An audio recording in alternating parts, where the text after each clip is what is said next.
একটা সময় ছিল যখন দোকানে কাস্টমার গেলে খদ্দেররা নিজেদেরকে লক্ষ্মী মনে করত।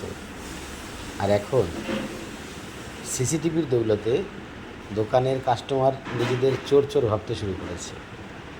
আপনি ব্যাংকে যাবেন, সেখানে দেখবেন পেন দড়ি দিয়ে বাঁধা থাকে। ওষুধের দোকানে কাঁচি বেঁধে রাখা হয়। জেরক্সের দোকানে স্ট্যাপলার বেঁধে রাখা থাকে। কোর্টে উকিল চেয়ার বেঁধে রাখে।